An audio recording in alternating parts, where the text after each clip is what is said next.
Predstav si, že chceš upiecť ten najlepší koláč na svete. Máš 10 surovín, ale môžeš použiť len jednu. Ktorú si vyberieš? Netušíš však? A presne takto nejako donedávna vyzerala aj snaha o umelé oplodnenie. Lekári mali pred sebou niekoľko embryí, no vybrať to najživotaschopnejšie bolo z veľkej časti o šťastí. Až doteraz. Presne tak, Barbora. Technológia, o ktorej sa dnes budeme baviť, je ako tajný recept, ktorý ti presne povie, ktorá surovina urobí koláč dokonalým. A mení pravidlá hry v jednom z najcitlivejších odborov medicíny. Vítajte pri Studify Podcast. Dnes sa pozrieme na operačné míľniky a strategické partnerstvá spoločnosti Fetus IVF. Je to príbeh plný inovácií, šikovných strategických krokov a obrovského potenciálu. A hlavne je to skvelý príklad, ako sa dá prepojiť špičková veda s biznisom. Dobre, Peter, tak kde začneme? Vyzerá to, že tým Fetus IVF bol v poslednom čase dosť na cestách. Vidím tu zmienku o Dubrovniku a Bostone. To je slabé slovo. Boli to kľúčové misie. Začneme v Dubrovníku, na konferencii Alfa. To je v podstate taký Oscar pre vedcov v oblasti reprodukčnej medicíny. A tým FABA tam zožal obrovský úspech. Čo presne sa tam stalo? Prečo ich metodika Fetus IVF tak zaujala? Jedným slovom, neinvazívnosť. Predstav si, že doterajšie metódy testovania embryí sú ako keď chceš zistiť, či je jablko dobré a tak do neho pichneš nožom. Áno, zistíš to, ale jablko poškodíš. Rozumiem, a Fetus IVF to robí inak? Presne. Ich technológia analyzuje len kultivačné médium, ktoré embryo prirodzene vylučuje 5. deň vývoja. Vôbec sa ho nedotknú. Je to obrovský rozdiel, pretože invazívne metódy môžu spôsobiť komplikácie matke aj dieťaťu. To znie ako revolúcia. Stretli sa tam aj s nejakými významnými menami z odboru? A s kým ešte? Viedli odbornú diskusiu so samotným priekopníkom IVF, Jacquom Cohenom. To je ako keby si startup na výrobu aut prišiel vypočuť Henry Ford a povedal: hej, toto je dobré. Wow, tak to je naozaj potvrdenie kvality. A čo nejaké obchodné kontakty? Predsa len, veda je jedna vec, biznis druhá. Samozrejme. Nadviazali kontakty s firmami ako Vitrolife, Nexspring Health či Aztec Bio USA. To sú ťažké váhy v tomto priemysle a už prebiehajú finančné jednania. Takže úspech na plnej čiare. A čo ten Boston? To bola Bio IT World Conference. Znie to viac technicky. Správne. Kým v Dubrovníku išlo o medicínsku validáciu, v Bostone hľadali technologických partnerov. Konferencia bola zameraná na AI, strojové učenie a bioinformatiku. A presne to Fetus IVF potrebuje na ďalší rozvoj. Takže hľadali mozgy, ktoré im pomôžu spracovať tie dáta z analýzy média? Presne tak. A našli. Identifikovali dvoch kľúčových bioinformatických partnerov. The Bioinformatics CRO a Cermatech. Tí im pomôžu vybudovať komerčnú pipeline, teda proces, ako z vedeckého objavu urobiť produkt. A predpokladám, že kde sú technológie a inovácie, tam sú aj investori. Si píš.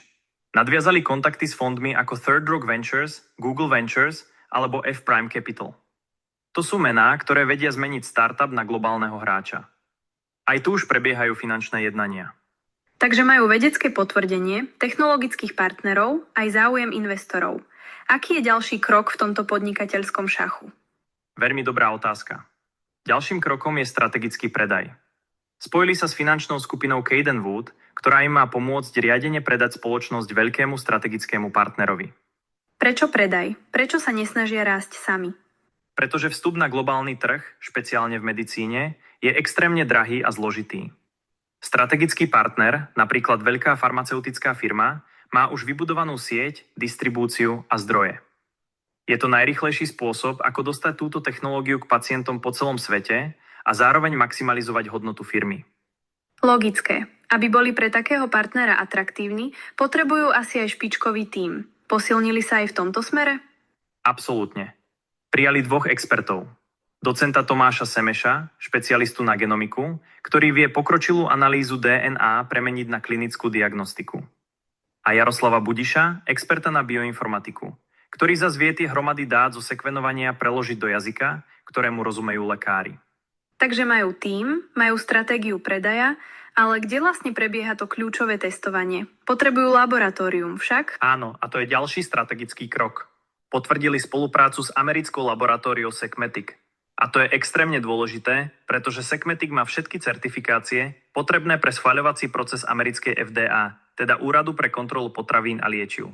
Takže Sekmetik bude ich bránou na americký trh. Presne. Bude to ich primárna laboratór v USA. Bez toho by sa nepohli. Dobre, máme laboratórium, ale aby mali čo testovať, potrebujú vzorky. Ako prebieha ich zber? To je ďalšia časť skladačky. Majú partnerstvo s klinikou One Fertility IVF, ktorá im zabezpečuje zber vzoriek, konkrétne kultivačné médiá a materskú plazmu od darčekín. Všetko sa to mrazí a uchováva v zariadeniach od Thermo Fisher. A stačí im to? Jedna klinika? Práve že nie. A tu vidno, ako premýšľajú dopredu. Sú v pokročilom štádiu jednania s klinikou Conceptions Florida v Miami. Prečo práve Miami? Je tam teplo? To tiež, ale hlavný dôvod je demografia. Chcú rozšíriť zber vzoriek o hispánsku etnickú skupinu. Tá je totiž v kanadskej IVF populácii, kde začínali, nedostatočne zastúpená. A pre schválenie a široké použitie technológie je dôležité, aby bola overená na rôznych etnikách. To je veľmi zodpovedný prístup. A čo etická stránka? Predsa len pracujú s veľmi citlivým materiálom. Samozrejme, to je absolútna priorita. Majú už finalizovaný vstupný protokol a inklúzne kritéria pre pacientov. Všetko je predložené na schválenie etickej komisii. Bez jej súhlasu sa nemôže začať žiadne klinické testovanie. Spomínal si americkú FDA. To znie ako dlhý a komplikovaný proces. Nemôže to trvať roky, kým získajú plné schválenie? Môže a často aj trvá. Ale tým Fetus IVF našiel veľmi šikovnú regulačnú cestu, ako vstúpiť na trh skôr. Je to certifikácia LDT CLIA. LDTCLIA?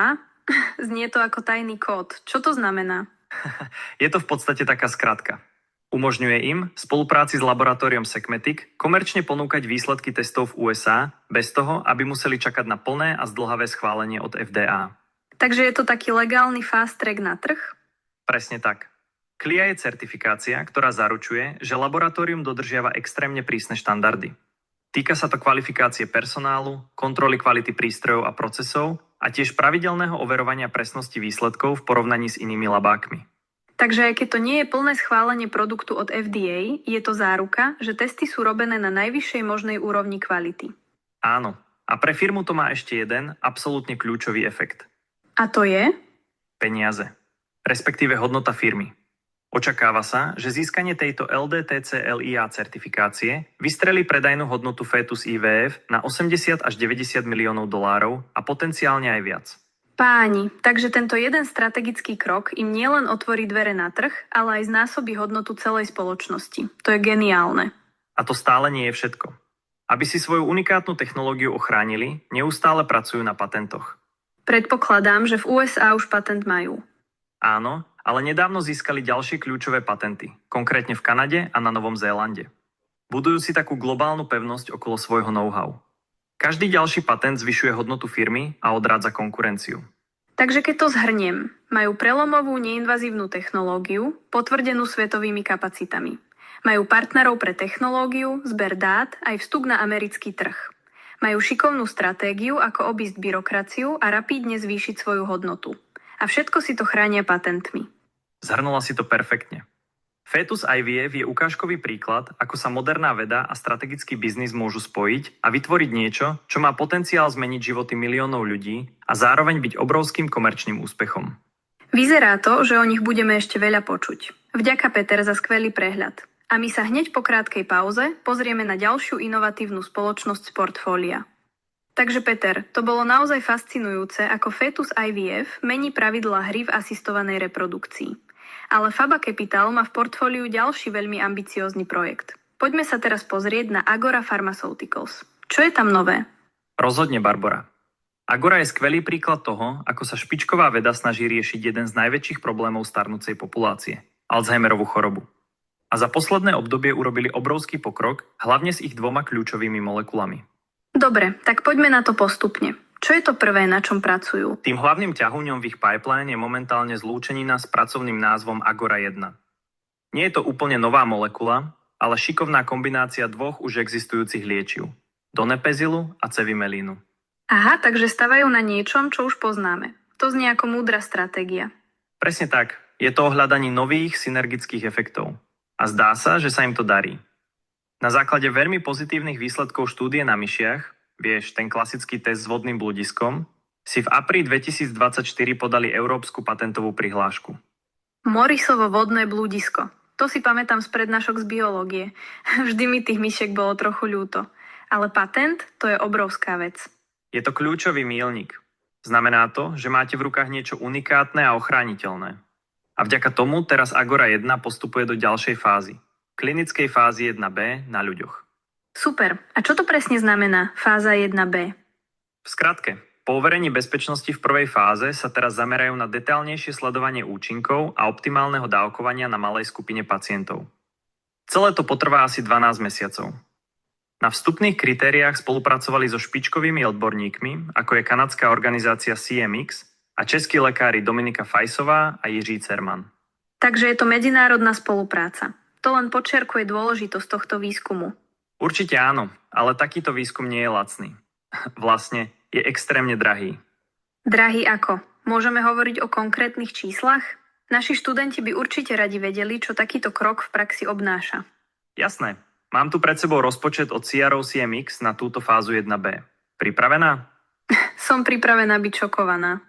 Celkové náklady sú 2 711 890 amerických dolárov. Wow, to je obrovská suma. Za jedinú fázu klinického testovania. Čo tam stojí najviac? Najväčšou položkou s takmer 780 000 dolármi je samotný rozpočet pre investigátorské miesta. To sú nemocnice a kliniky, kde sa testovanie reálne vykonáva. Musí zaplatiť lekárov, sestry, celý tím. To dáva zmysel. Potom je tu napríklad položka EDC a správa dát, ktorá stojí 600 000 dolárov. Všetky dáta musia byť zbierané a spravované elektronicky podľa extrémne prísnych pravidiel. A potom projektové riadenie za viac ako 400 000 a takto by sme mohli pokračovať. Je to ako stavať dom, len namiesto tehál platíte za dáta a bezpečnosť pacientov. Aspoň na konci nestojí dom, ale potenciálny liek. To je dobrá investícia do budúcnosti. Presne tak. A Agora nestavia všetko na jednu kartu. Popri Agora 1 vyvíjajú aj úplne novú molekulu, Agora 3. A toto je, Barbora, skutočne prelomová inovácia. Nová molekula? Takže tu začínajú úplne od nuly? Čím je taká výnimočná? Je výnimočná v tom, že má potenciál pozitívne ovplyvniť až 20% všetkých pacientov s Alzheimerovou chorobou na svete. To je obrovské číslo. Mieria na špecifický mechanizmus choroby, ktorý doteraz nebol efektívne liečený. 20%. To by zmenilo život miliónom ľudí. Kde sa nachádza tento projekt? Aktuálne je v preklinickej fáze. V roku 2026 uzavreli výskumnú spoluprácu s prestížnou University of St. Andrews v Škótsku. Tam prebiehajú laboratórne testy. A čo presne testujú? Predpokladám, že to bude niečo zložité. Názvy sú trochu krkolomné, ale princíp je pochopiteľný. Testujú napríklad tzv. Kompetitívnu a nekompetitívnu inhibíciu na proteíne 17 beta-HSD10. Zistujú, ako presne sa ich molekula viaže na cieľový proteín. Čiže, či ten nový kľúč pasuje do zámky, ktorú chcú odomknúť. Perfektná analogia. Presne tak. Potom robia tzv. Chana test na živých bunkách, aby videli, ako molekula reálne funguje v živom systéme. A tiež testujú vplyv na enzymy MAO-A a MAO-B, aby sa uistili, že nespôsobuje vedľajšie problémy. Takže overujú, či kľúč nielen pasuje, ale aj otáča a pritom nezlomí zámok ani dvere. Presne tak. Ak budú tieto výsledky pozitívne a všetko tomu nasvedčuje, Agora 3 postúpi do in vivo fázy. To znamená testovanie na živých organizmoch, čo je ďalší obrovský krok vpred.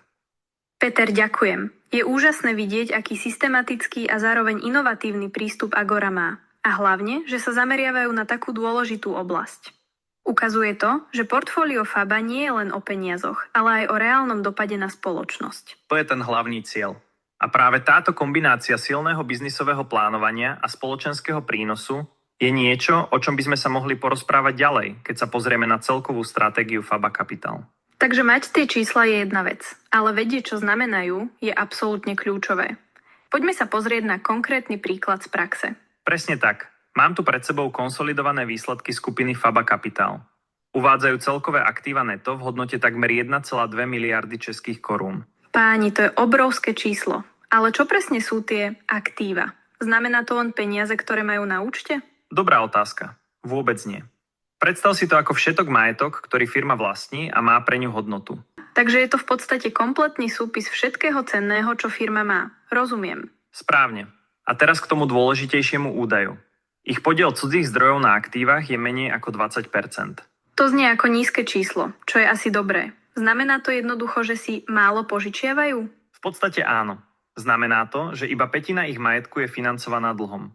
Preto označujú svoj dlhový profil ako konzervatívny. Pre investorov je to signál stability a nízkeho rizika. To je kľúčové. Super, to dáva zmysel. Takže sme si prebrali majetok a dlh. A čo sa stane, keď sa pozrieme na zisk? A toto všetko znie ako obrovský pokrok. Ale ako sa o takýchto veciach dozvedia investori? Nestačí im asi len poslať smajlíka, že sa darí však? To rozhodne nie. Kľúčová je pravidelná a transparentná komunikácia. Presne na to slúžia newslettere, ako ten od Faba Capital. Je to spôsob, ako všetkým ukázať, že sa nezastavili. Dobre, tak poďme na konkrétne príklady. Čo je v takom newsletteri najdôležitejšie? Sú to hlavne operačné míľniky. Napríklad pri projekte Fetus IVF je kľúčová správa potvrdenie spolupráce s americkým laboratóriom Secmetic. Prečo je to také dôležité? Pretože Secmetic má všetky certifikácie pre schválenie od FDA. To je americký úrad pre liečivá. V podstate im to otvára dvere na americký trh. To je pre investorov obrovský signál. Rozumiem. A okrem toho? Ukazujú aj pokrok v zbere vzoriek. Spolupracujú s klinikou One Fertility IVF v Kanade a teraz expandujú aj na Floridu, aby získali vzorky od hispánskej populácie. Tým rozširujú dáta a relevanciu svojho výskumu. Spomínal si FDA. Čo je beh na dlhú trať? Existuje nejaká skratka? Presne tak. A to je ďalší bod, ktorý investorov zaujíma.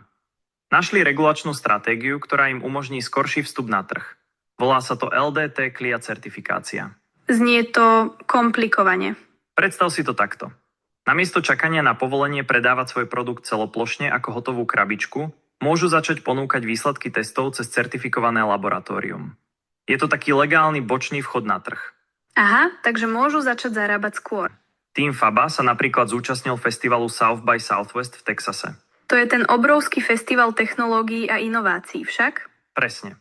Boli tam pod záštitou Českého ministerstva a nadviazali kontakty s investormi ako Austin Next či S3 Ventures. Je to ako rýchle rande pre startupy a investorov. To znie efektívne. Takže, ak to zhrniem, základom je pravidelne ukazovať pokrok v technológii, stratégii vstupu na trh a aktívne hľadať nové príležitosti a peniaze. Perfektné zhrnutie. Investor chce vidieť, že jeho peniaze nespia, ale tvrdo pracujú a že tým má jasný plán, ako ich zhodnotiť. Peter, ďakujem ti veľmi pekne za všetky informácie.